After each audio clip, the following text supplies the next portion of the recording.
Welcome to the Deals Estate Wholesaling Podcast, where we discuss finding, financing, and facilitating off-market real estate deals. I'm your host, Deji Odunton, and I'm joined today on the show by Morgan Little to discuss and share his knowledge on the different ways that wholesalers and realtors can work together when finding and assigning off-market real estate deals. In this episode, Morgan and I discussed the 5 different opportunities that wholesalers and realtors have when working together with off-market deals. We also discussed how wholesalers can work with realtors on the acquisition side of finding off-market deals. And finally, we discuss how to leverage realtors on the disposition side as well. So you don't want to miss this. Be sure to listen to the end. Before we dive in, I want to say a big thank you to everyone who is tuning in. If you are a fan of this podcast, please hit the like, subscribe, and notification buttons, and we would greatly appreciate a 5-star review as well. So without further ado, let's dive into today's episode. Hi, Morgan. Welcome to the Deals Estate Wholesaling Podcast. Yes, sir. Deji, my man. Thank you for having me. I appreciate it. Happy to be here. Thank you very, very much for being on. And I can't help but notice that your background is looking very interesting. I'm wondering what's going on there. I'm seeing trees, I'm seeing the grass. It's very different from my background. That's a blank white screen. So, maybe you want to tell me what you're up to this weekend. Yeah, well, it's not just a screenshot, as it's so pristine that it could look like that. But no, I'm at the cottage right now in Halliburton, Kawartha Lakes area. It's the long weekend here, so just trying to soak in a little bit of nature while we're here. Perfect, man. Yeah.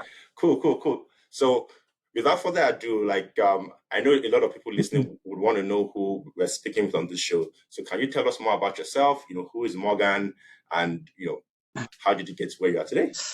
Yeah, that's could be a long-winded answer. Now, so I'm a realtor based in Toronto, as well as a real estate investor, and I work with both traditional clients as a realtor, as well as I work with a lot of investors as well, and wholesalers like yourself. I've been doing this for a couple of years now. During the pandemic, like a lot of people, things, suddenly changed for everybody. My background is in music. I was a songwriter, recording artist, touring performer, had a bunch of tours planned across Europe in March 2020. Everything changed. Those all got canceled. So I'm not the type to really sit around for too long. We shot a few music videos, did a few online concerts, but they weren't really the same. So I'd always been really interested in real estate. I'd already been looking at investment properties. And so I decided to get my real estate license at that point. I had the time on my hands. So I just kind of got through it as quickly as possible and dove right in, got turned on to a whole investor community where we first met. And, I haven't looked back since, just dove right in. Wow. I think that's probably the first time that I've heard that someone transitioned from music to real estate. How was that transition? Honestly, it was pretty seamless. Like I said, I'd been interested in it for a while. I had the time. It made sense. It worked. I fully committed. And it's a very similar, transferable set of skills, I think. So, it hasn't been that crazy of an adaptation or, a big shift in mindset. I've always kind of had that entrepreneurial mindset sorry, there's mosquitoes here driving me crazy. I've always had that entrepreneurial mindset as an artist. You have to wear so many hats. You have to be your own promoter, your own, sell yourself. You have to book your own stuff as well as, the art itself. So I find a lot of similarities. And I like to figure out kind of ways. At first I tried to structure it. I'm like, okay, so the realtors are like the artists, the brokerages are like the labels, mortgage brokers will call them like the promoters, and I just tried to relate it so I could kind of grasp it easier in my head and really try to understand the game. Okay, and in this music analogy, where would the wholesalers come in? Good question. Wholesalers are the bootleggers. Okay, I'll need to find out if that's a good thing or not. There's a place for everybody. No, I'd have to think a little deeper to see exactly what that role was, but but there's a place for everybody. Okay, Yeah. cool, man. So that's actually interesting because I love that angle and how you brought that angle into real estate. And the reason why I say that is because I know for a fact that the relationship between wholesalers and realtors sometimes could be a bit contentious Hmm. versus collaborative. And I know that you've taken a somewhat different approach. So, just from your standpoint, like I usually look at different ways that wholesalers could work with realtors. I know there's the possibility to work with them from an exclusive listing standpoint, expired listings, comparable sales, assignments, hotel. But I just wanted to get your own thoughts on, how should wholesalers and realtors work together? What are the opportunities that could potentially come up by working together? Hmm. Well, even before how, just I think the simple fact is that they should, right? Like there is this massive block with a ton of realtors and wholesalers, not on the wholesaling side, but on on the realtor side, just the fact that they don't even consider, that there are opportunities to work with them, I think is the biggest hurdle that needs to get over. And then it's okay, how can we work together? And as you mentioned, there are multiple ways. Um, I think it's important, right? It's just another tool in a realtor's belt to have access to some of that off market stuff, right? Especially when we've gone through these, over the last little while, we've seen a lot of ups and downs. That's the market in general, but we've seen a lot Yep. of extremes lately. So being able to have access to these other tools, I think, is extremely important. And, I try to communicate that with other realtors as well. I've been open to it from the start. And so I think it's really given myself an advantage. Yeah. Okay. So as I mentioned earlier, I usually look at this collaboration from five different lenses. Hmm. But I think it'll be helpful to get your thoughts on each of them. So I had mentioned like five different ways that I usually like to work with realtors. One is with exclusive listings, right? Yeah. So I would obviously love to get your thoughts on, what exclusive listings are, how they're different from off-market deals, what the opportunity is, in the exclusive listing space between realtors and wholesalers. Yeah, absolutely. Well, exclusive listings are essentially kind of like off-market deals for realtors, right? It's a listing where a seller doesn't necessarily want to go to market. They don't want to be listed on the MLS. They want to get it sold. It can be for a variety of reasons. Oftentimes it's for, higher end homes, more luxury homes. They don't want everybody coming to like walk through their property, stuff like that. That's one extreme, or it could be the other end, right? Where maybe it needs some work. It's not going to show well on the MLS. And so they want to get it sold. They know a realtor can get it done. They know that a realtor has a network that they can sell it through without posting it everywhere. So that's essentially what an exclusive listing, and it similar to an off-market listing. Um, it works both ways. So a realtor might have an exclusive listing that might help a wholesaler because it's that exclusive access, right? That not everybody's going to see. So if you have that relationship with that realtor, you're going to get access to those exclusive listings for your client base or for your, database, investor base, whatever it is. And then for the off markets, right? If a wholesaler has off market properties, a realtor should be open to that relationship because they're going to get access for their clients to properties that they'll never see. They'll never hit the MLS. They would have never gotten access to because that seller may not have wanted to work with a realtor. So Yep. that's just one of the ways that, having that open relationship to wholesalers and to off market properties can be very beneficial. Yep. So it's good that you said that because in addition to the explanation that you've given, from my standpoint, like I'm also aware that it's not in every case that a seller wants the highest price. Now, that is probably what 9 out of 10 sellers would want. But there are cases where sellers may want things like speed, convenience, and I find that when you are able to share that deal with thousands of private buyers, you have a higher likelihood of selling that deal faster for the client. So that's another angle where I look at it from, where it might not necessarily be price that the seller is looking for. It could just be speed, it could be convenience, and the seller is willing, to take a relatively lower amount for the benefit of selling it faster. Yep. So 100%. And not only that, like Sure, a lot of sellers want the maximum price, especially in this environment we've been. People are seeing they get this FOMO. They see their neighbor sold for X amount at this point, so they think they should just, the only reason they're selling is to try and get the most amount. That's a Yep. certain amount of people. It is what it is. But there are a lot of people who are selling for a variety of reasons, and price isn't necessarily the most important thing. It could be a closing date. If you can match their closing date, whether that's really quickly or whether it's really long, a long time out, or whether it's a family member who had somebody passed away and they were a hoarder and they don't want to deal with it. There's a variety of reasons. If you can match their terms, then price, drops down the list of most important things. Yep. Price versus terms, right? Like nowadays, I usually ask, what is the most important thing to the seller? Yeah. Yes, I know.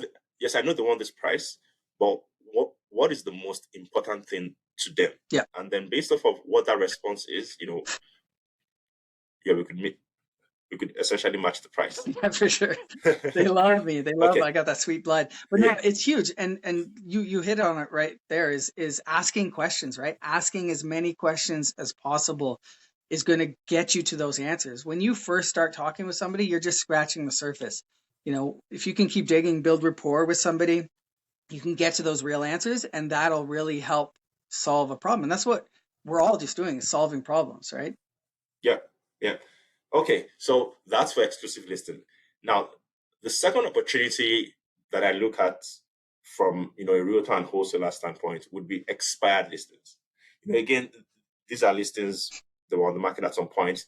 They are essentially off market Yeah. properties. But I wanted to get your thoughts on the opportunity around expired listings and how realtors could essentially work with wholesalers to essentially monetize that opportunity. Yeah. I think it's very underutilized.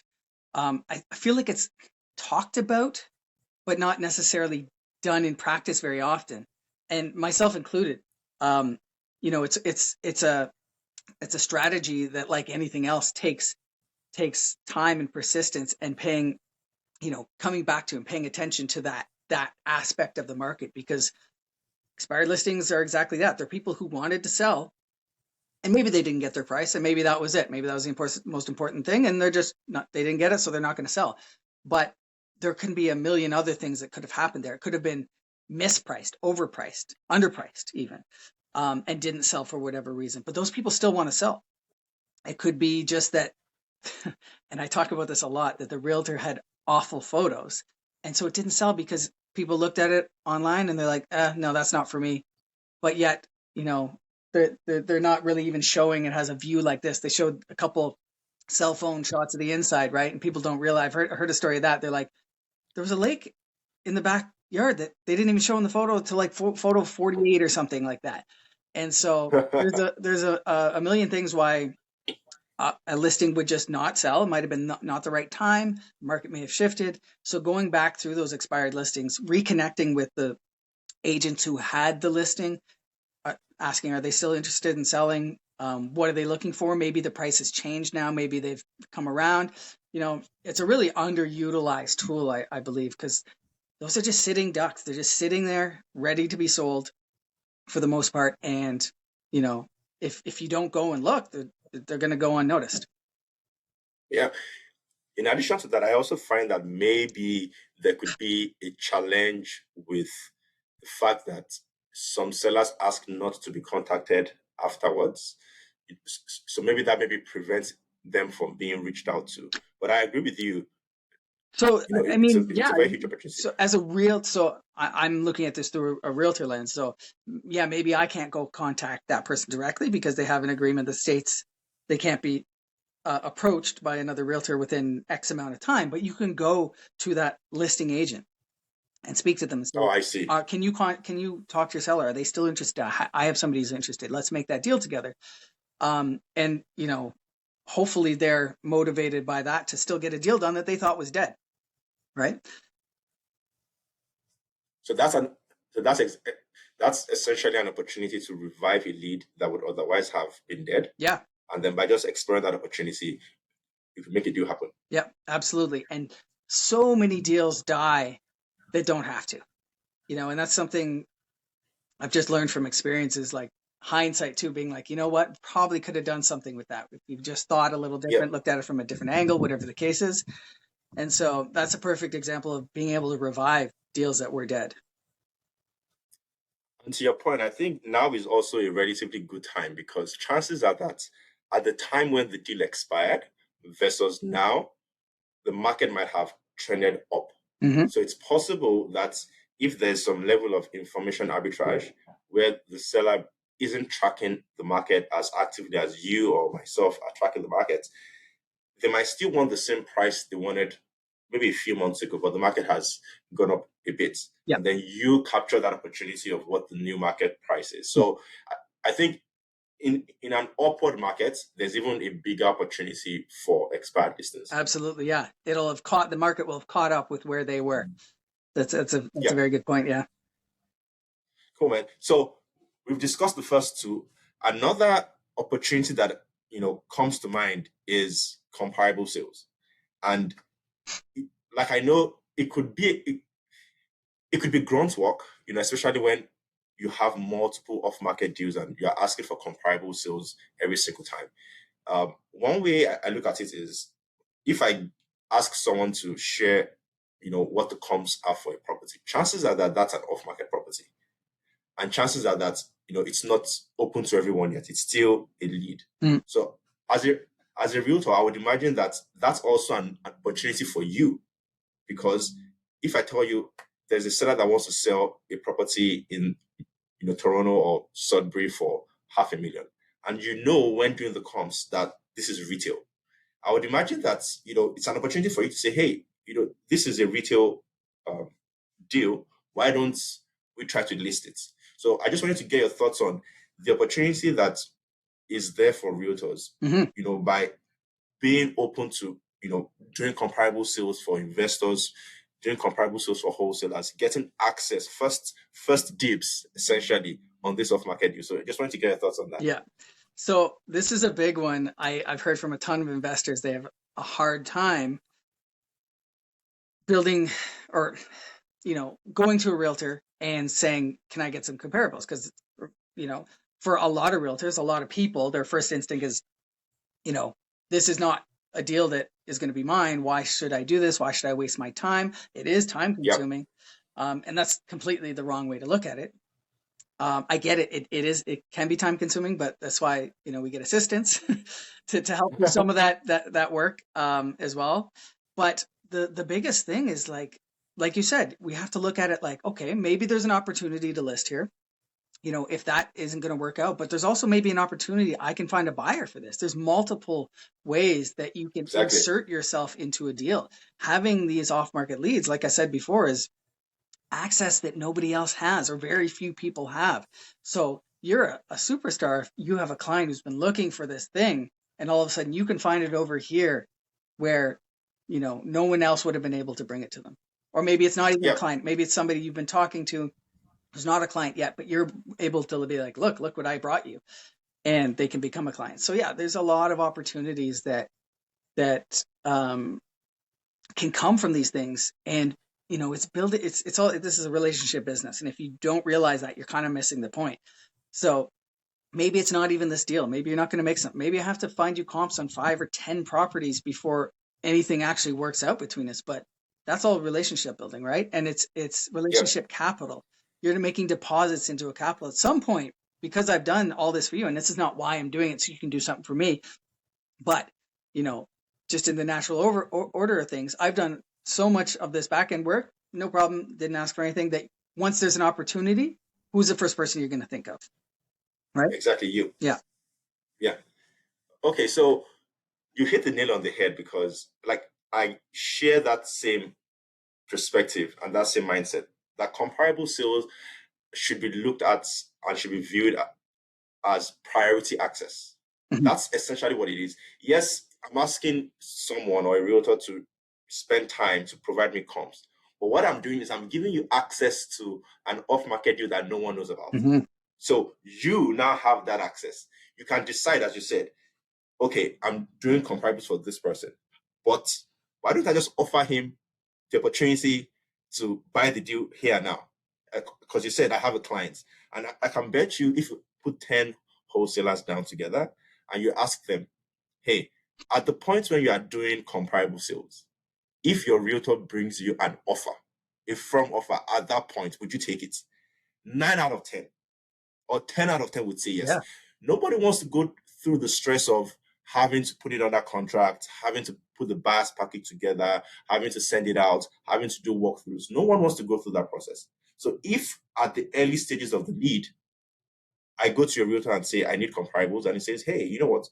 Why don't I just buy that from you right now? Mm-hmm. I'm like, oh, wow, okay, boom. Now we've done a deal. So Yeah. I agree with you. Like it's priority access, and I think it's a huge opportunity that's left, unexplored. I believe. And this is a huge opportunity for new realtors. Like if you're hungry, like I get it. Some realtors have been in the business forever and they're just not going to get excited or feel the need to go do extra work, legwork, right? But if you're a new realtor and these opportunities are coming your way, maybe you don't have a buyer, but this gives you an opportunity to go find one, right? If Yeah, you know about it, like a priority access deal, go out, find a buyer for it. Like this is opportunity. This is what the business is creating opportunities.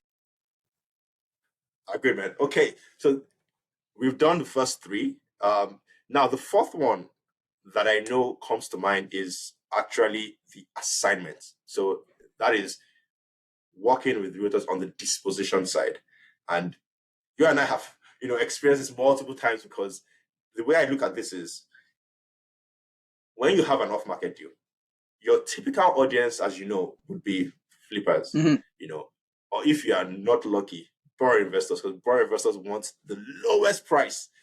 But on the flip side, realtors that have retail clients are more than happy to pay higher than what the flipper would pay, higher than what the borrower investor would pay. So there's also an opportunity, as we've mentioned, to assign these wholesale deals to realtors and their clients. So For sure. just wanted you to touch on that.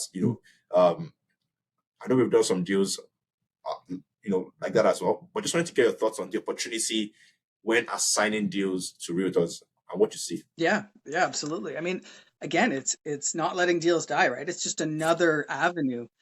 And again, it comes down to relationships, having that network of realtors.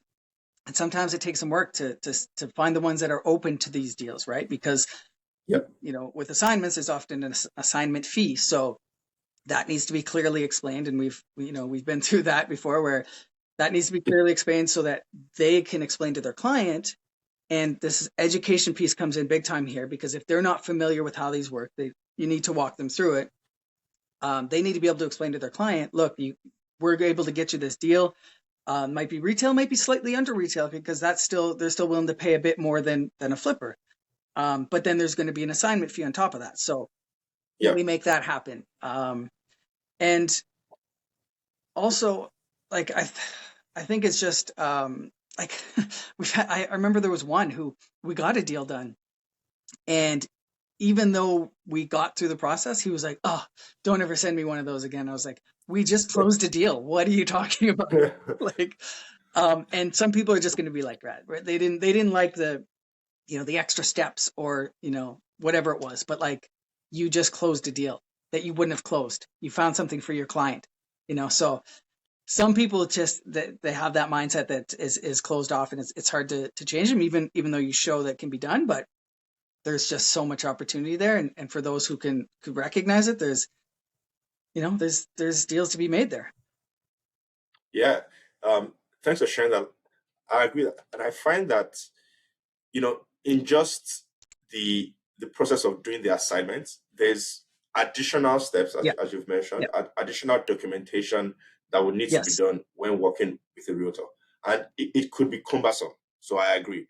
But to your points, what are your thoughts with how the assignment space is viewed from a realtor standpoint? Because yes, it can be done. Yes, it's legal, but Mhm.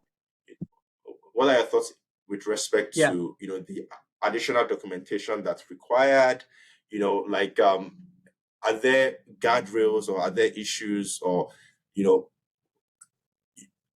are there constraints from the realtor side that prevent realtors from So working with wholesalers? yeah, not there doesn't have to be, right? Like, assignments are big in the pre-condo market, right? Like Yep. we're all aware of that as realtors. So it's different, but it's not that much different. Like the Yep. basic concept is the same. So again, it's a little bit of not knowing about it, like a little bit of ignorance and a little bit of maybe not willing to open up to it.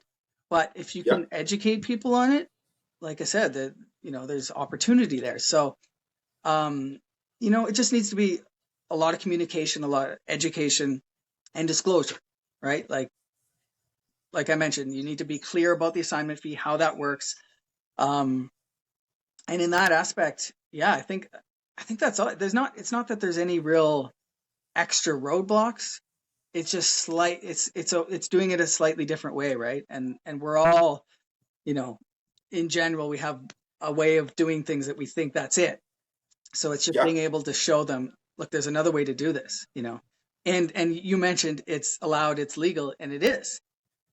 Some people might think, oh, this seems, but it's just because it's not the standard way to do it. It's just another way to Yep. do it. Okay. I This don't is a perfect segue to the next thing that I wanted to share out, which is the differences between the the traditional off-market process and the off-market process with realtors. Yeah. So there are a few differences that come to mind. For example, um, with the traditional off-market process, right? If you're selling to a flipper, there aren't any fees there. You charge an assignment fee to the private buyer, Right. right?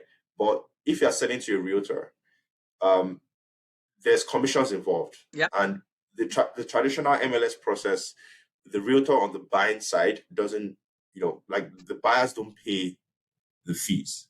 Traditionally. So Yeah. it's a bit different where you want to assign to a realtor, and then the expectation is the fees for the realtor are paid by the wholesaler. Yeah. But in some cases, you ask the buyer to pay the fees. So what are the difference there? What are the differences that you see there? In terms of the difference in expectation, where the realtor expects, okay, the wholesaler should you know pay the fees versus their clients. Right. Right. Yeah. So that can be a challenge, right? That can sometimes be a piece that is hard to get past for people. And so, you'll see in a lot of off-market packages, realtors bring your clients, add your commission on top. So Yeah. that has to be made clear, right? You have to tell your client, look, this is the cost, including my fee, right? So you're adding your commission to it. As long as you're clear with that, I think that's fine. It may be harder for a buyer to swallow because they weren't expecting to pay that price. But if you're able to get them something that is either simply available now in this environment of low inventory, if you can find them what Yep. they want, then they, may be willing to pay that price.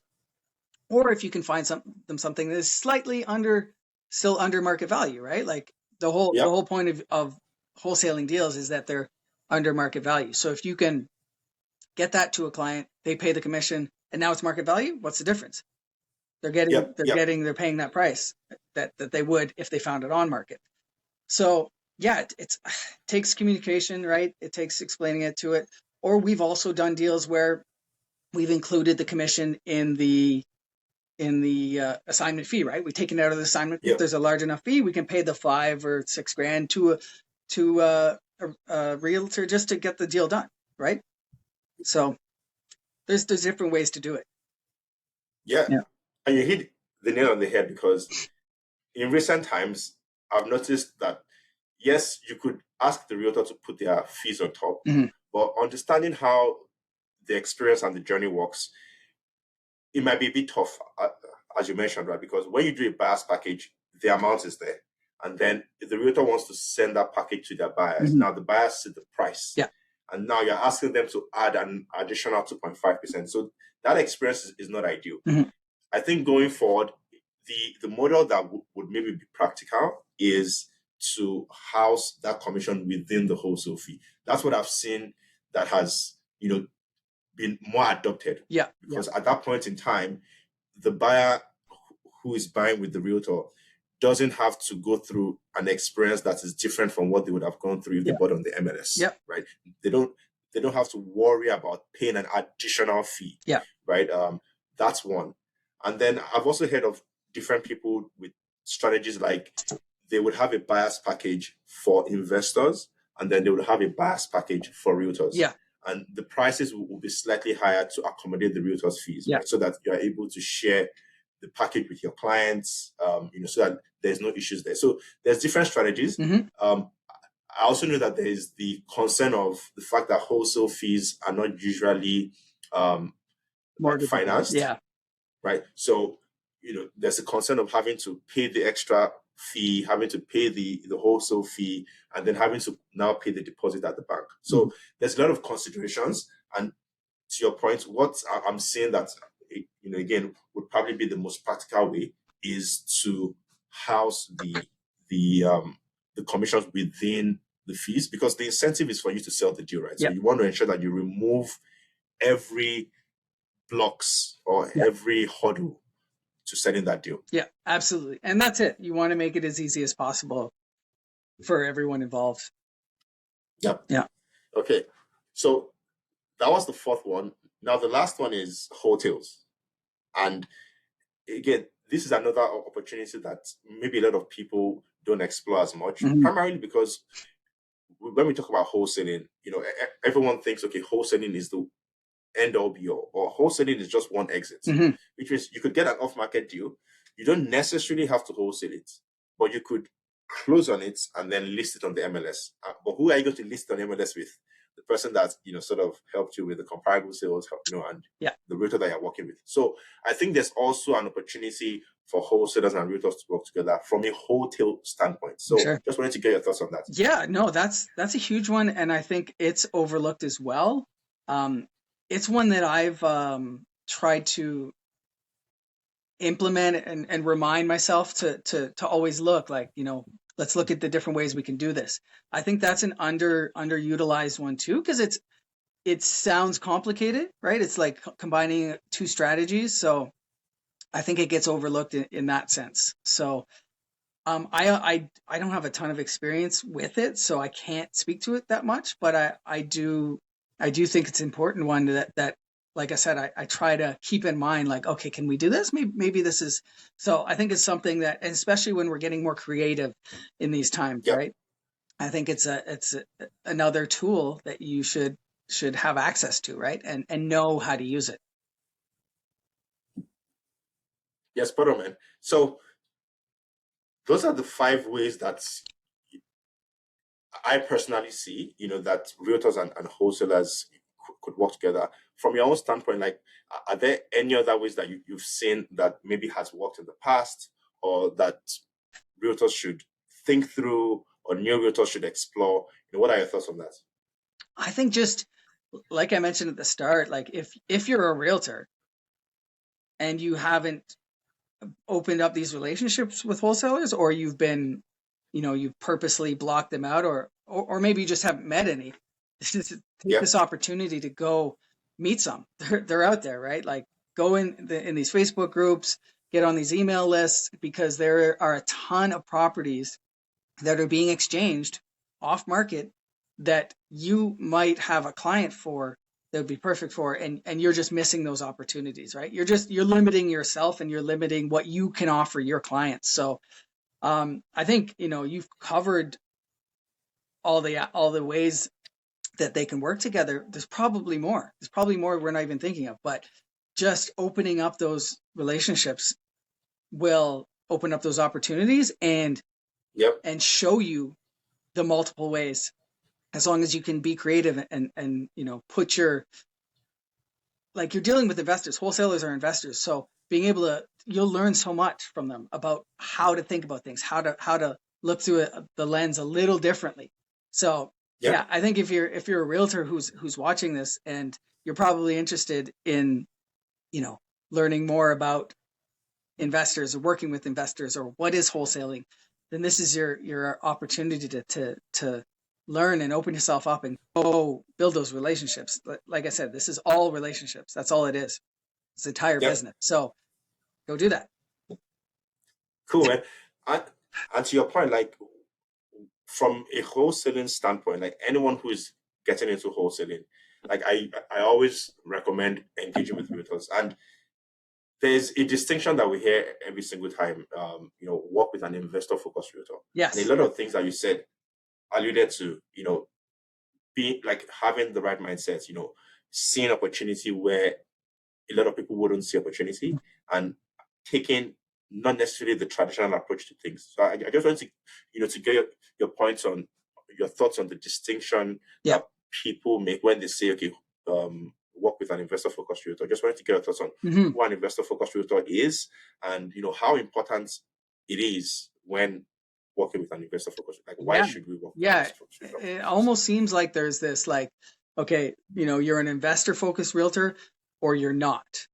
And it doesn't have to be so black and white, right? Like you can focus an investor focused realtor is what it sounds like, right? Somebody who focuses on working with investors and those opportunities. I have two sides to my business. I work with traditional clients as a traditional realtor, and then I work directly with investors, both on the buy and sell side. And so it's all, I've said this a few times now, I'm just repeating myself, but it's all having tools in your belt, right? So like, you don't have to be, you know, when you hear the term investor focused realtor, that doesn't mean you have to just go off and learn all this crazy stuff that it's going to turn you into another type of realtor. It's, slowly building those relationships.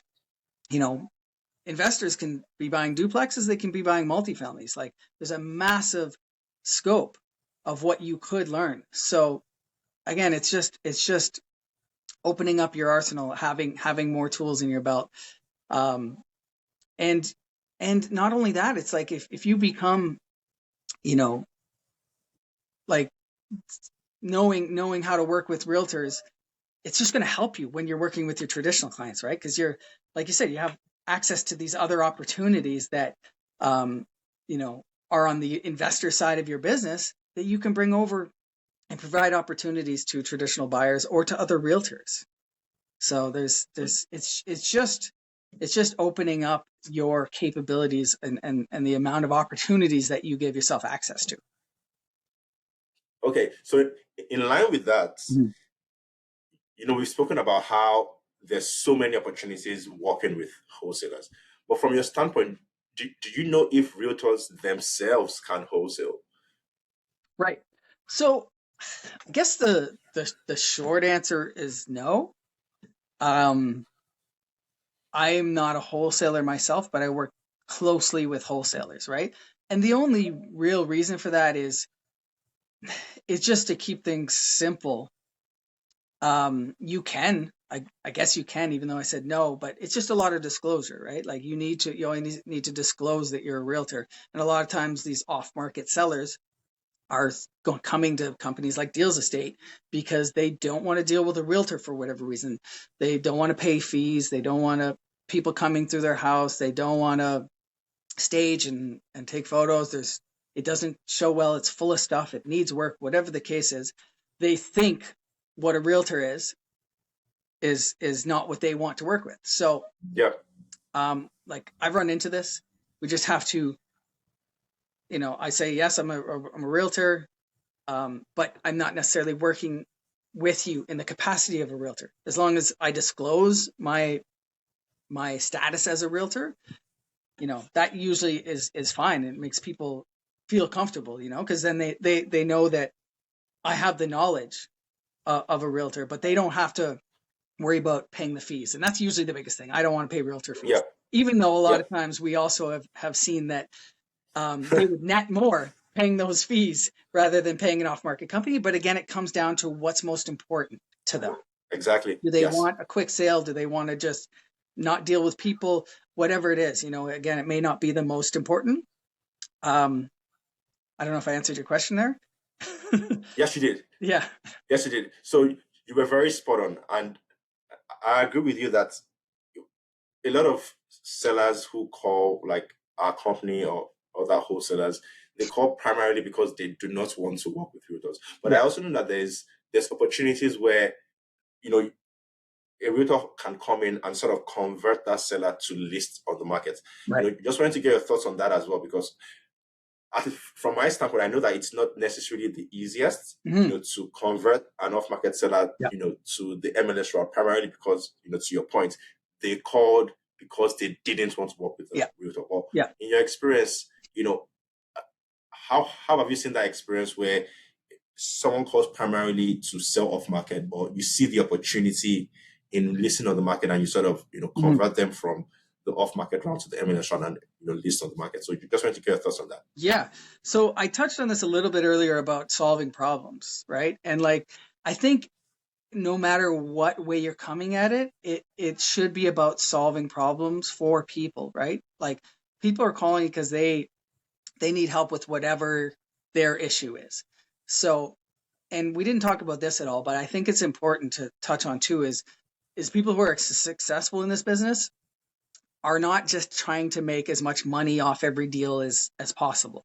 They're trying to help people. If you become a problem solver in this world, in life in general, you won't have a problem with deal flow or with money coming your way if you can solve problems and you become known for that. So I think it's really important if you know if it doesn't make sense to wholesale, then being able to offer the opportunity. Look, like we can list it for you.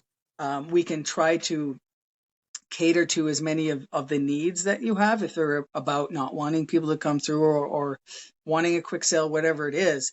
It if money is most important, look, then why don't we try and list it for you, get that most amount of money, because you're not going to match what an investor or a flipper, whatever the case is, whoever's in your database, you're not necessarily going to match what they're looking for. So Yeah. if we can solve your problem, if we can't solve it this way, hey, we can solve it this way. And if not, you know what? Maybe now's not the right time, or maybe we can recommend somebody else who can solve your problem. So I think it's just about being able to create a solution for somebody. Yeah. Okay, cool. So which markets do you typically operate in? That you see a lot of these opportunities work. So I'm my traditional realtor business is Toronto, Mississauga, Vaughan. Um, I do a lot of stuff in Mississauga. I've been working more in Vaughan lately. And then my personal kind of investments are in Northern Ontario, Sudbury. We've done a bunch of stuff in North Bay. I've done a bunch of stuff all over Simcoe County. So I mean, it's kind of a wide range, which working with investors has really opened up my market. Right, I'm not just working in one little pocket. So again, that opens up opportunities. Being open to work with investors has allowed me to work in multiple markets, and Yeah. I don't always have to necessarily be in these markets. So, yeah, to answer your question, to GTA as a well, but I've also listed. I just sold a house in North Bay that actually was converted off of a off market listing. So Sudbury, from Sudbury to Toronto, let's call it. Yeah. That's a very, very wide, Yeah, yeah, wide distance. But yeah. okay, that's interesting. So when you think through a lot of these off-market deals that you've done, um, is there anyone that comes to mind as like a highlight? Like maybe the most interesting one you've done, or like, you know, the one that you remember the most that had like the most interesting upside of. We just want to get your thoughts on. Wow. I mean, I feel like every single one has some sort of like Very story. unique, right? Yeah, yeah, it really is. Like even, and I think that's real estate in general, right? Like everyone has different needs and everyone has different wants. Um, the traditional stuff tends to be a little more boring. Not boring, but just like, okay, buyer wants to buy a house. We're in an interesting market, so we might have to submit a bunch of offers. Nothing too exciting there. I was submitting offers in February of 2022, which we all remember was insane. Things were selling, hundreds and hundreds of thousands over. They're doing it again right now. I have a first time buyer who we just went to look at the place last week. They're just starting out on their journey. So Yeah. the one they liked the most was listed at $899. It got 33 offers. This is last week. Got 33 offers and sold for 500,000 over asking. So that's happening again. On the investor side, Whoa, man, it's just been 500K. yeah, it's craziness. On the investor side, there's been just interesting characters who who you end up speaking with who want to sell privately, right? I'm trying to think of specific stories, but just really interesting people. um, and yeah, and like, I have, some partners who will go and take photos in some remote places that for me. And so they get to experience it even more than me because they're walking into these homes, and I just get the calls afterwards like, wow, that guy was interesting. So I wish I had a story on hand here, but yeah, it's always interesting and never a dull moment. Cool, man. Thanks a lot for sharing your insight. So that brings us to the end of the show. But before we let you go, we have a question that we usually ask, which is what we call the question of the show, and it's to tell us what your greatest L in real estate is and what you learned from it. Yeah. Yeah. So again, I always go back and forth because I have like my two sides of my business. So I think as a general rule, the biggest learning would be to communicate, over communicate if possible. Because that leads to the biggest issues, right? Is the lack of Yeah. communication. So as an investor, I would say the biggest L has been just being too hasty in choosing a JV partner, not taking the time to find someone that's the right fit, just being like, okay, let's get a deal done. Let's find somebody, And when you first start out, you're excited to get in. And so I think that has been one. And then on the other side, I think it's just been covering your butt as a realtor. And this can go across the board as well. Just making sure you cover your bases and cover your butt. And that's where the over communication comes in, making sure you've just done those extra things, even if you feel like, it's not really necessary, then you've checked that box. You don't have to worry about it later. Yep. Yep. Yeah. Okay, perfect, man.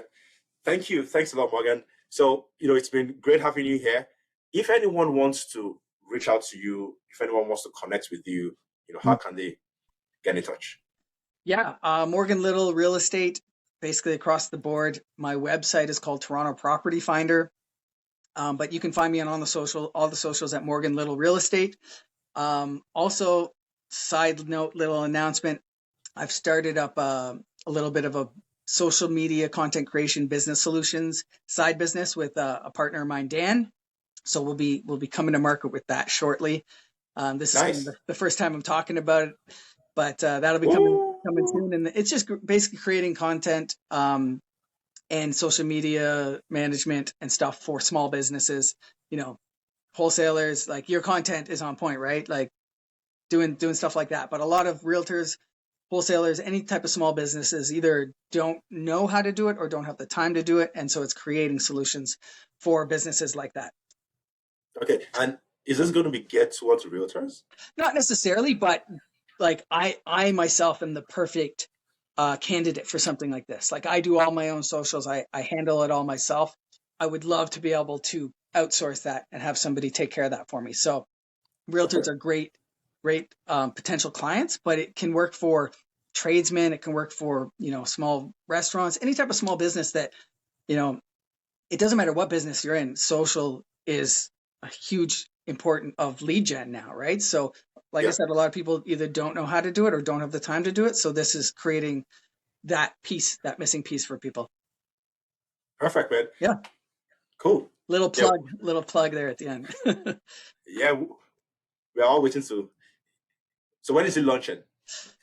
So we've been creating the website, incorporating, and we're starting to do sales calls this week to Okay. clients. So I mean, we haven't set a date for an official launch, but it's just happening. So Okay. yeah, So we'll have the link.